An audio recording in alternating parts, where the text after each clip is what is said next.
Arrêt sur ces belles images qui font l'exclusivité mondiale.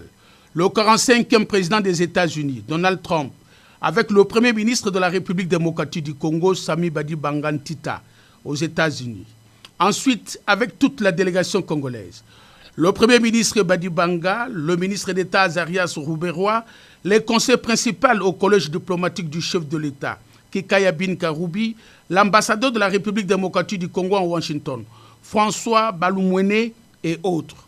Tout un message fort, exceptionnel, disons-nous, pour ce qui n'était ni une visite officielle, ni une visite d'État, moins encore une visite de travail.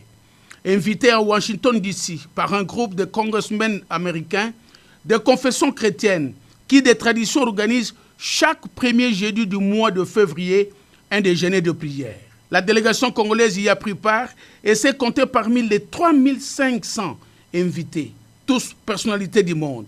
Le président Donald Trump, ayant appris la présence du premier ministre congolais Sami Badibanga Ntita, a tenu à le recevoir en tête-à-tête et échanger au nom du chef de l'État, Joseph Kabila Kabange, sur des questions essentielles qui tiennent de la coopération entre Washington et Kinshasa. Ce qui en sort, le président américain Donald Trump a instruit le secrétaire d'État Rex Tillerson à organiser dans un bref délai une rencontre officielle avec le chef du gouvernement congolais dans le but d'approfondir les relations entre les deux pays, République démocratique du Congo et les États-Unis. Ça n'est suivi une série de séances de travail. Le premier ministre congolais, chef du gouvernement, Sami Badibanga Ntita, a en priorité rencontré la sous-secrétaire d'État américain Linda Greenfield, chargée des questions africaines. Elle a présenté des condoléances du gouvernement américain au peuple congolais à la suite du décès d'Étienne Tshisekedi Wamulumba, président de l'UDPS.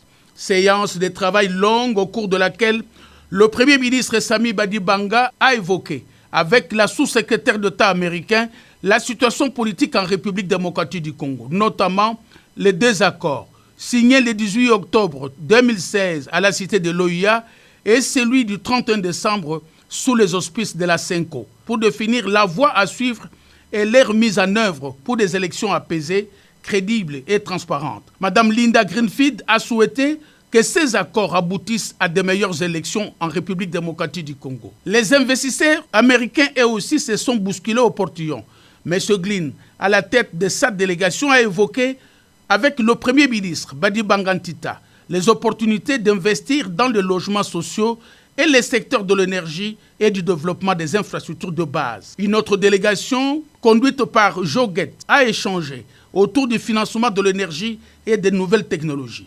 Deux autres délégations des investisseurs américains ont clôturé la série des séances de travail. Ces investisseurs voudraient mieux approfondir toutes les opportunités d'affaires que offre la République démocratique du Congo dans les divers secteurs. Ils sont attendus à Kinshasa pour des modalités pratiques.